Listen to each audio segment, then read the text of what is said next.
Hello students, welcome to my YouTube channel. देखिए, आज हम करेंगे BPHCT 133 जून 2022 क्वेश्चन पेपर का क्वेश्चन नंबर 3 का answer. Apply Gauss law to determine the electric field due to a uniformly charged non conducting sphere of radius a at a point inside it. The charge on the sphere is q. हमें क्या निकालना है यहाँ पर? Gauss law apply करके electric field determine करना है, निकालना है due to a uniformly charge non conducting sphere. ठीक है ना। जिसमें नॉन कंडक्टिंग स्फीयर है एंड उसका रेडियस क्या है a. At a point inside it, उसके अंदर एक पॉइंट में हमें इलेक्ट्रिक फील्ड निकालना है and the charge of the sphere is Q. तो स्फीयर का चार्ज जो है वो क्यू है। देखिए, हम इस पेज पर चले आते हैं बुक का ब्लॉक नंबर 2। ठीक है ना, ब्लॉक 2। एंड ये जो है पेज नंबर 197। यहाँ पर देखिए, electric field due to a uniformly charge sphere. तो देखिए, consider a non conducting charge sphere of radius are.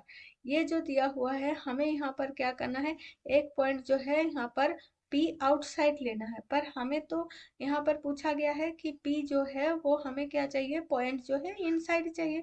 तो हम आउटसाइड जो है वो भी इम्पोर्टेंट है। ठीक है ना, आउटसाइड भी आ सकते हैं, पर अब हम देखेंगे इनसाइड। तो let us now determine the electric field at a point inside a spherical charge distributing carrying net charge q। ठीक है ना, at it point for any r जो है, स्मॉल r जो है वो ग्रेटर देन कैपिटल R।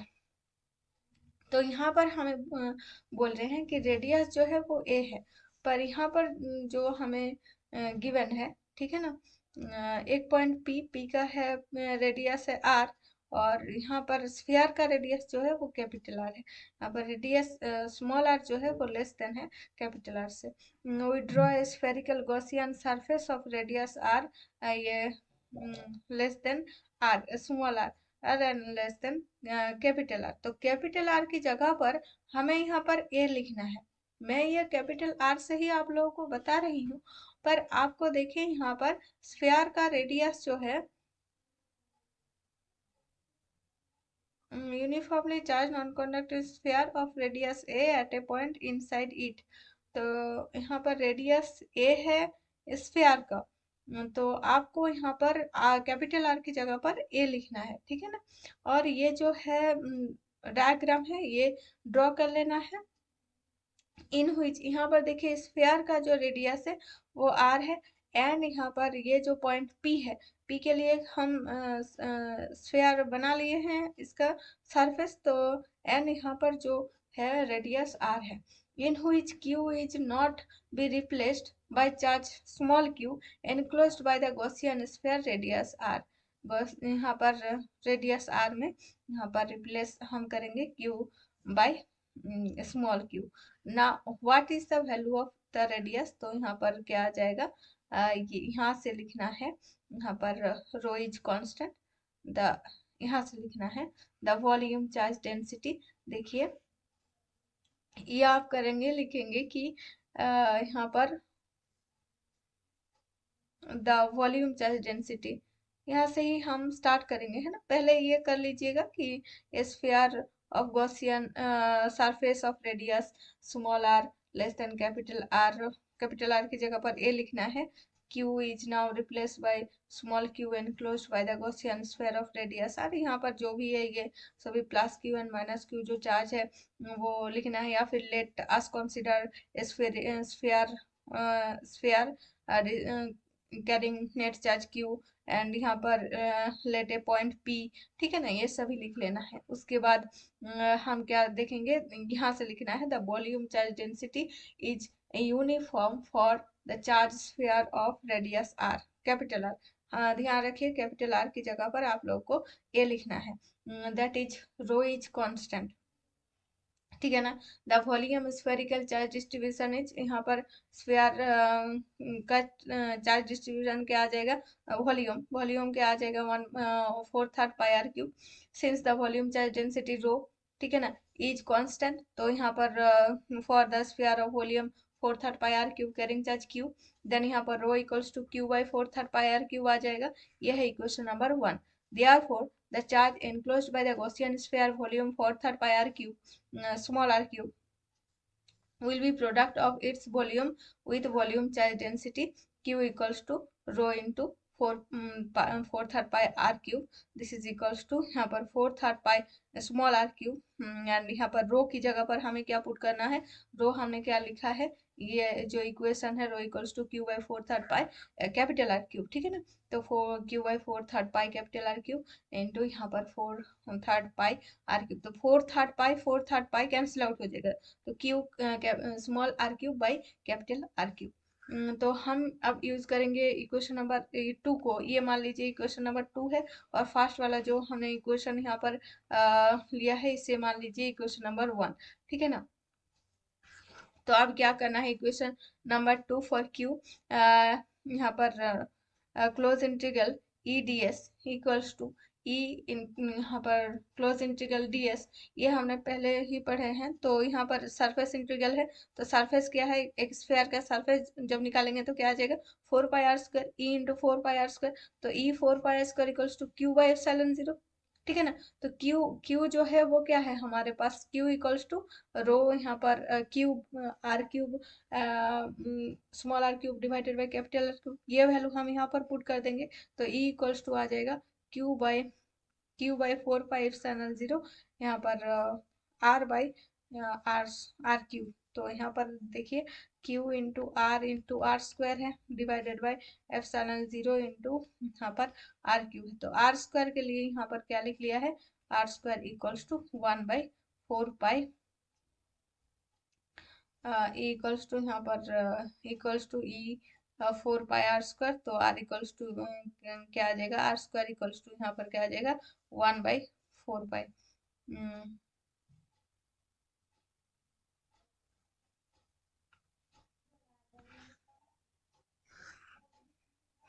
ठीक है ना। और यहाँ से ये लिख लिया फॉर आर यहाँ पर less than capital R the electric field at a point inside uniformly charge, तो ये लिख देंगे E equals to Q by, और ई यहाँ पर वेक्टर है तो इसलिए आर के पास जाएगा, Q by four pi epsilon जो R by R Q R के, ठीक है ना। तो ये है आंसर, ठीक है ना। That is the electric field inside the spherical charge distributor increase linearly with distance from the center। तो यहाँ तक ही आपको आप लोगों को करना है, ठीक है ना। तो ये इतना तक 5 मार्क्स, और आउटसाइड आउटर स्पेस में या फिर आउटर एक पॉइंट में आउटसाइड में एक पॉइंट पी लेंगे तब क्या आ जाएगा, ये भी आप लोगों को कर लेना है, ठीक है ना, क्योंकि वो भी इतना ही इम्पोर्टेंट है। और उसके बाद देखिए क्वेश्चन नंबर 3 भी, use Biot-Savart law, derive the expression of magnetic, एक मिनट,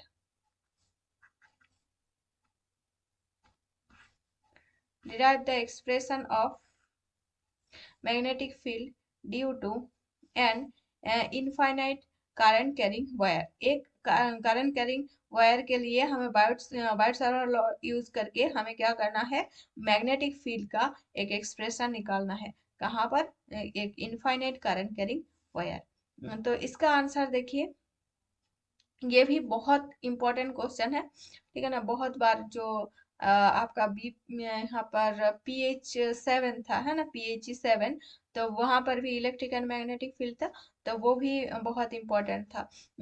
ये वहां पर भी ये क्वेश्चन आते थे। तो ये क्वेश्चन है जो गॉसियन यहाँ पर गॉसियन लॉ के का जो यहाँ पर ड्यू टू स्फेरिकल चार्ज, और फिर जो जो जो दिया हुआ है वो सभी आप लोग पढ़ लीजिए क्योंकि इम्पोर्टेंट है।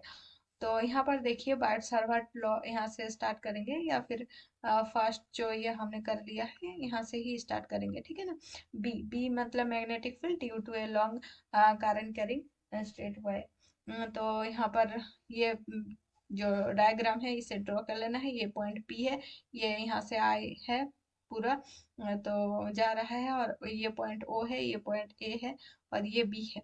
यहाँ से हम दोनों पॉइंट को ड्रॉ कर लेंगे, तीनों पॉइंट को इस वायर के, और ये आ जाएगा -5, और ये आ जाएगा, ये जो एंगल है ये यहाँ पर फाई है, और ये एंगल फाई 2 है, ये यहाँ पर d φ 1 है, ठीक है ना।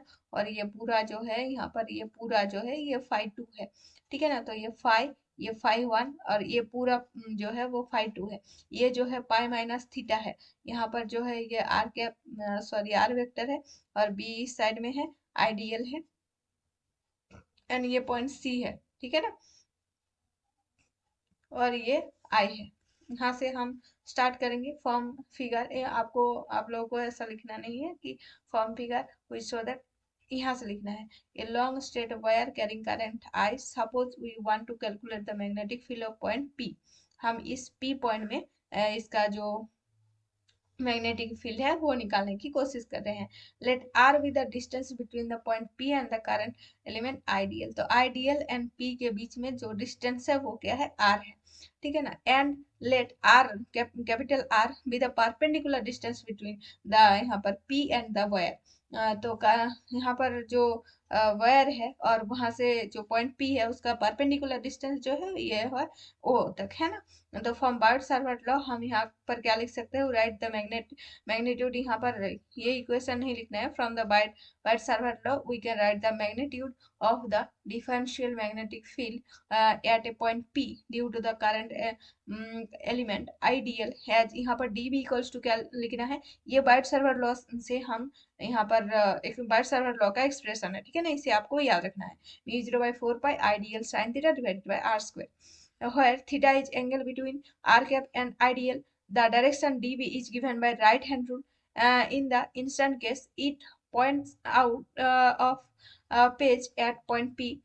तो उसके बाद यहाँ पर दिखाना है कि dl along the irrespective of the positive of position of dl along the wire। तो इस लाइन को आप कट कर सकते हैं। thus at point p all the differential magnetic field due to all the current element ideal point in the same direction। So we find the magnitude of the total magnetic field B at the point P।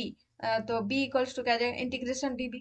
तो यहाँ पर integration dl sine theta by R square μ0/4 pi जो μ0I/4 जो है वो constant है, और theta के रेस्पेक्ट में यहाँ पर हमें डेरिवेटिव करना है। तो in order sum of the contribution of the current element of the long straight wire we change the variables from theta to theta and R to five, ठीक है ना। थीटा एंड आर टू यहाँ पर हम five से इसको यहाँ पर चेंज कर सकते हैं। तो sine theta equals to sine pi minus sine theta equals to sine pi minus theta, और देखिए पाई माइनस थीटा जो है वो इक्वल्स टू क्या है, फाइव है, ठीक है ना। तो this is equals to sorry sine pi minus theta this is equals to cos five है। और यहाँ पर देखिए कॉस फाइव कैसे हुआ, ये फाइव एंगल कैसे हुआ, यहाँ पर बहुत अच्छे से एक्सप्लेन किया गया है। ओपी बाई एपी है तो cos five is equals to OP by AP है, and sine theta equals to cos five. तो देखिए यहाँ से ही हम लिख सकते हैं कि sine theta equals to cos five. आप लोग ये अगर नहीं लिखेंगे पर ये जो है इसे एक्सप्लेन करेंगे तो भी चलेगा। तो now let us draw a line A C which is perpendicular to P B. A C एक लाइन ड्रॉ करेंगे, ए एंड सी जो ए एंड सी जो perpendicular to P and B, ठीक है ना। पी बी एक लाइन है एंड ए से एक पॉइंट यहाँ पर एक परपेंडिकुलर जो है ड्रॉ करेंगे सी जो यहाँ पर सी पॉइंट में है, ठीक है ना। उसके बाद देखिए यहाँ पर A C by A B this is equals to R D five by D L this is equals to cos five, ठीक है ना। आर डी फाइव, ठीक है ना, R A C by A B equals to cos five, ठीक है ना। यहाँ से हम कर सकते हैं, देखिए ये जो है 90 डिग्री है और ये जो है क्या है, फाइव है। तो इसके हिसाब से हम कर सकते हैं A C by A B, A C by A B, ठीक है ना। तो ये 90 डिग्री है। ए सी जो है यहाँ पर ये परपेंडिकुलर है, तो ये ए एंगल के थ्रू हम बोल सकते हैं, ठीक है ना। उसके बाद देखिए यहाँ पर R D five this is equal to D L cos five, and D L sine theta by R square this is equal to D L cos five by R square, ठीक है ना। तो D L cos five by R square this is equal to क्या आ जाएगा, R D five by R square. Now हम यहाँ पर वैल्यू पुट कर देंगे। तो जो था ये मान लीजिए इक्वेशन नंबर 1 है, और इसे मान लीजिए ये हम पुट करेंगे, putting this value in equation number 1 हमें क्या मिलेगा, B equals to integration D B μ0I/4 pi D five by R. तो μ0I/4 five D five by R equals to यहाँ पर कॉस फाइव है। तो cos phi phi one two phi two, तो sine phi one plus sine phi two, ठीक है ना। हम यहाँ पर ये जो वायर है ये स्ट्रेट वायर है एंड इनफाइनाइटली मतलब लॉन्ग स्ट्रेट वायर है, तो इसलिए फाई वन इक्वल्स टू हम फाई टू दोनों जो एंगल है उसे हम बहुत ही छोटा सा एंगल दोनों को सॉरी दोनों को हम पाई बाई टू के साथ इक्वल कर लेते हैं। Phi one and phi two जो है ये स्ट्रेट एकदम वायर है, तो phi one and phi two जो हमने एंगल यहाँ पर लिया है तो इसे हम 90 डिग्री के साथ इक्वल कर लेते हैं। मान लेते हैं ये 90 डिग्री के इक्वल है, ठीक है ना। दस यहाँ पर b इक्वल्स टू क्या आ जाएगा, देखिए साइन यहाँ पर pi by two, sine pi by two यहाँ पर वन है ना, और यहाँ पर वन है तो one plus one two, two and यहाँ से इसे कैंसिल आउट हो जाएगा, तो mu zero I by two pi R, ठीक है ना, mu zero I by two pi R. इसे आप लोग बहुत अच्छे से प्रैक्टिस कर लीजिए और समझ में आ गया है शायद आप लोगों को। फिर भी बहुत अच्छे से प्रैक्टिस करना क्योंकि ये भी बहुत इंपॉर्टेंट क्वेश्चन है, ये तीनों बहुत ही इंपॉर्टेंट क्वेश्चन है, आ जाते हैं एग्जाम में। Define the energy density of the electromagnetic field starting from the integral form of the Poynting theorem, so that del S equals to minus del T um plus ueb, ठीक है ना। और यहाँ पर लास्ट में देखिए सभी जो आपको यहाँ पर काम आएगा सभी का वैल्यू यहाँ पर गिवन है, फिजिकल यहाँ पर कांस्टेंट जो दिया हुआ है। और ये है क्वेश्चन नंबर सी, इसका सॉल्यूशन हम देखेंगे।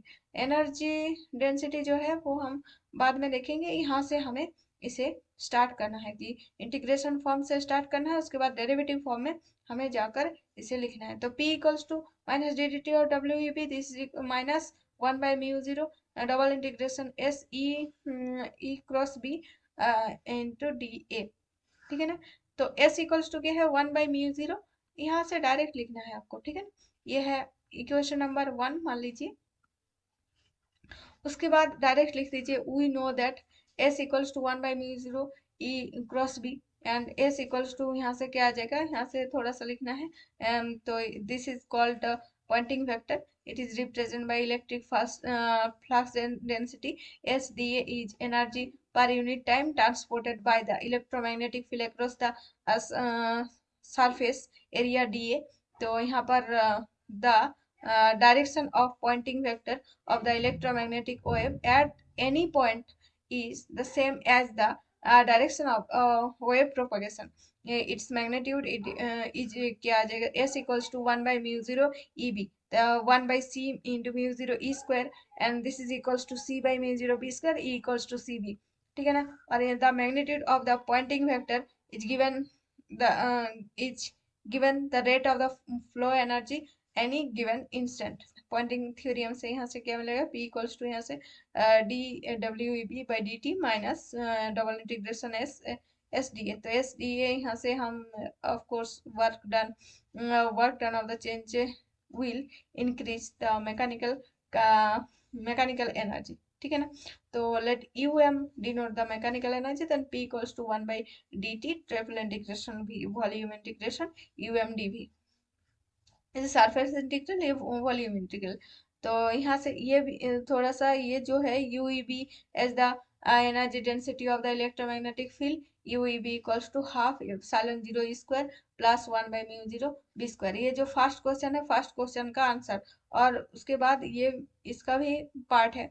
तो नाउ हम क्या करेंगे, इन दोनों इक्वेशन के थ्रू हम लिख सकते हैं D D T of volume integral V U M plus UAB dV equals to minus integration SdA. This is equals to volume integral del S dV. So now by divergence theorem, this is equals to V upon del T UM plus UEB dV. This is equals to VDS del S dV. तो यहाँ से हम लिख सकते हैं दोनों को plus करके, दिस इज इक्वल्स टू 0।